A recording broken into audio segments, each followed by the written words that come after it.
ว้าวអស្ចារ្យមែនបងប្អូនទាត់បាល់នៅស្រុកខ្មែរឥឡូវបងប្អូនប្លែកភ្នែកណាបងប្អូន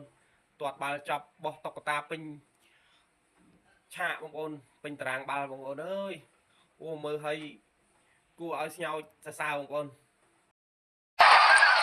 ទឹកទៅពេលដែលធ្វើឲ្យគេស្រក់ទឹកភ្នែកមិនដឹងខ្លួនក្រោយពេលដែលឃើញតុក្កតារាប់ពាន់រាប់ម៉ឺនហោះចូលទៅក្នុងទីលានបាល់ទាត់នៃការប្រកួតរបស់ក្លឹបបឹងអេតជាមួយនឹងក្លឹបប្រកាន់រាជស្វាយរៀងដែលទស្សនវិជ្ជានេះកម្របានឃើញណាស់ដែលយើងធ្លាប់តែឃើញនៅស្រុកគេប៉ុន្តែឥឡូវមាននៅស្រុកខ្មែរហើយដោយសារតែមានការអំពាវនាវពីកីឡាករ Charlie Scott ដែលជាអតីតកីឡាករក្លឹបអង់គ្លេសដ៏ល្បីល្បាញ Manchester United ហើយពេលនេះគាត់កំពុងតែលេងឲ្យក្លឹបបឹងកេតហើយគាត់ក៏បានអំពាវនាវឲ្យអ្នកគាំទ្រចូលរួមនៅក្នុងការយកតុក្កតានេះយកទៅបោះចូលទៅក្នុងទីលានបាល់ទាត់នៅពេលដែលលើអាជ្ញាកណ្ដាលផ្លុំកញ្ចែហើយដោយដែលពុកម៉ែបងប្អូនទាំងអស់គ្នាបានឃើញនេះអញ្ចឹងគឺប្រជាពលរដ្ឋខ្មែរយើងរាប់ពាន់រាប់ម៉ឺនអ្នកបានយកតុក្កតានៅក្នុងដៃរបស់ខ្លួនបោះចូលទៅក្នុងទីលានបាល់ទាត់ដែលការប្រកួតនេះគេធ្វើឡើងនៅពហុកីឡដ្ឋានជាតិអូឡ িম্প ពិកហើយបើតាមសម្ដីរបស់កីឡាករ Charlie Scott គាត់បានបន្ថែមថាក្លឹប Real Betis គឺតែងតែធ្វើកម្មវិធីបែបនេះជារៀងរាល់ឆ្នាំដើម្បីរំលឹកថាកុមារគ្រប់រូបគឺមានសិទ្ធិនៅក្នុងការលេងកម្សាន្តទោះស្ថិតនៅក្នុងកីឡាទេសៈណាក៏ដោយហើយការចូលរួមរបស់ពុកម៉ែបងប្អូននៅក្នុងថ្ងៃនេះគឺវាបានបង្ហាញអំពីសារៈសំខាន់នៃតុក្កតាដែលវាអាចជាជំនួយដល់សុខភាពផ្លូវចិត្តរបស់កុមារដែលកំពុងតែរត់ភាសឹកហើយបន្ថែមពីនេះក៏អាចបង្ហាញឲ្យពិភពលោកបានឃើញថាខ្មែរយើងកំពុងតែត្រូវការសន្តិភាពជាពិសេសគឺកុមារដែលរងទុក្ខហើយតុក្កតាទាំងអស់ហ្នឹងណា